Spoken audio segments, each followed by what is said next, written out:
Em nome do Pai, do Filho e do Espírito Santo. Amém.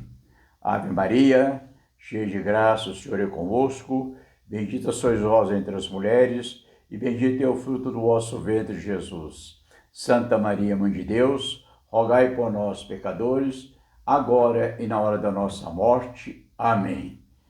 Queridos irmãos e irmãs, continuando o nosso curso sobre igreja e suas propriedades ou suas notas essenciais, hoje nós vamos trabalhar com o terceiro encontro, que tem como fundamento, como tema, a santidade da igreja. A igreja é santa.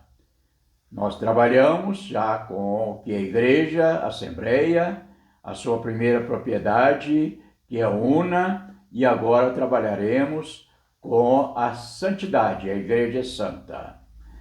Para iniciar, vamos ter então como base do nosso trabalho de hoje, como fundamento, o Catecismo da Igreja Católica, lá do número 823, que ele vai nos afirmar: a igreja é, aos olhos da fé, indefectivelmente santa, pois Cristo, Filho de Deus, que com o Pai e o Espírito Santo é proclamado o único santo, amou a igreja como sua esposa. Por ela se entregou com o fim de santificá-la.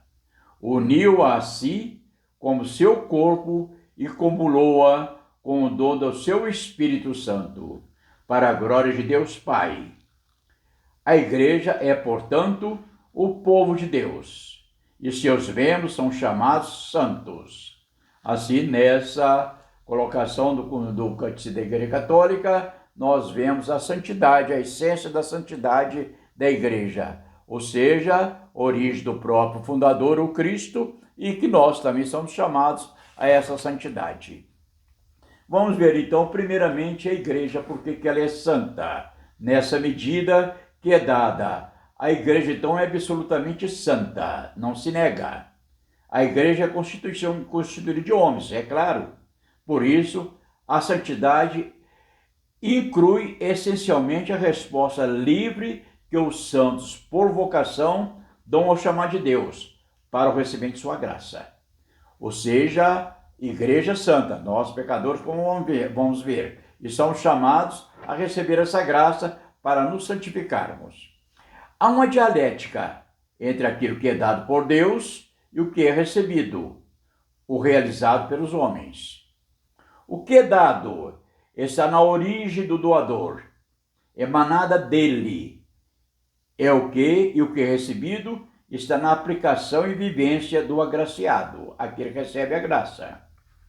Entre a santidade de Deus, o agraciador, aquele que dá de graça seus dons, e o pecador, o que recebe a graça de Deus, há um estímulo, um convite à santidade de Deus. O agraciado é reconhecidamente pecador, mas chamado à santidade. A igreja recebeu de Cristo a missão de ser seu sacramento, sacramento de salvação. Já vimos isso aqui no encontro anterior. Ela, a igreja, é a depositária da fé. Cristo depositou na igreja todo o seu ministério. Essa realidade é santa em si mesma, por proceder de Cristo e apontar para a santificação dos homens. Sacramento é testamento. E testamento tem sua validade quando o doador morre. A igreja é santa porque brota do lado de Jesus aberto na lança, ou seja, recebe a sua santidade com a sua morte. Cristo constituiu santa a igreja a fim de purificá-la com o banho da água e santificá-la pela palavra. Vai nos lembrar Efésios capítulo 5, versículo 26. Outra coisa, por que a igreja é santa? Para propiciar também a santidade aos seus membros. Ou seja, esse carisma da santidade é distribuído com seus membros. A santidade provém de Cristo e transborda entre seus membros. Ele é a fonte da santidade. Portanto, ser igreja é ser caminho de santidade, é ser estrada de santidade. E a santidade se consegue pela renúncia diária ao pecado, à desobediência de Deus, ao afastamento da vida em Cristo. Isto é santidade, caminho de santidade. Santidade, então, é caminhar com Cristo, carregando sua cruz com resignação. A outra coisa, a santidade também é um serviço. É um serviço que purifica todos, porque todos são chamados a realizar a plenitude de Cristo. Até, como diz São Paulo em Efésios, capítulo 4, versículo 13, até alcançarmos todos a unidade da fé e do pleno conhecimento do Filho de Deus, o estado de homem perfeito, à medida da estatura da plenitude de Cristo. Então, isto é um serviço para ser santo. Agora, interessante que não podemos teologicamente deixar. A igreja é instituída por Cristo para gerar e educar na santidade. Ou seja, Cristo a prepara, a funda, para que ela possa, como instituição divina, gerar santidade. A exemplo de quem? Do seu próprio fundador. Então, ela está formada. Há uma coisa importantíssima aqui para trabalharmos, é que muita gente se preocupa. Ela está formada de pecadores, mas a caminho da santidade, que reconhecendo-se frágeis na fé, se esforçam para não pecar mais e atingir a santidade. Ou seja, pecadores, mas a caminho da santidade. Olha um detalhe, vamos pensar só um pouquinho sobre isso aqui. Conscientes da confissão da santidade da Santa Igreja, conscientes da confissão da Santa Igreja e do chamamento universal à santidade, não há como ficar profundamente assustado com a constatação de que na Igreja há pecado e pecadores. Como? Se a Igreja é santa, mas formada de pecadores.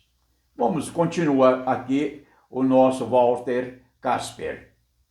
Pecadores não são só os cristãos especialmente ruins.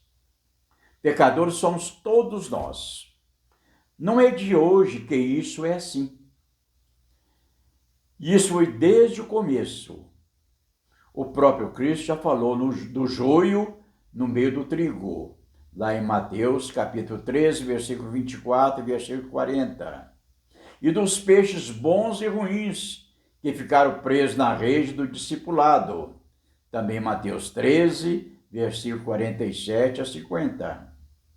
Também os Atos dos Apóstolos e as cartas de São Paulo não escondem que, nas primeiras comunidades, houve pecado na igreja. Então, essa dialética, ela é feita santa para fazer santo os seus filhos. Na medida em que ela é de Cristo, ela é absolutamente santa. A igreja é constituída de homens. Por isso, a santidade inclui essencialmente a resposta livre que os santos, por vocação, dão ao chamado de Deus para o recebimento da sua graça. O que nos santifica são as graças. Há uma dialética entre aquilo que é dado por Deus e o que é recebido e realizado pelos homens. O que é dado está à disposição de todos. O que é recebido está na aplicação e vivência do bem recebido. Colocar em prática e fazer progredir. A igreja recebe essa missão por ser sacramento de Cristo, um sacramento de salvação. É a depositária da fé. Esta realidade é santa em si mesma, por proceder de Deus e apontar para a santidade, sua origem e seu caminho, seu itinerário. Todas as ações da igreja têm por objetivo tornar santos os seus fiéis, santificar os seus filhos. A santidade da igreja é para a glorificação do seu fundador, não daqueles que se tornam santos, e convocar então todos à santidade. Para quê? Para glorificar o Filho. Assim expressa o Catecismo da Igreja Católica no seu número 824. A Igreja unida a Cristo é santificada por Ele. Por Ele e nele torna-se também santificante. Todas as obras da Igreja tendem, como seu fim, a santificação dos homens, em Cristo e a glorificação de Deus. É na Igreja que está depositada a plenitude dos meios de salvação.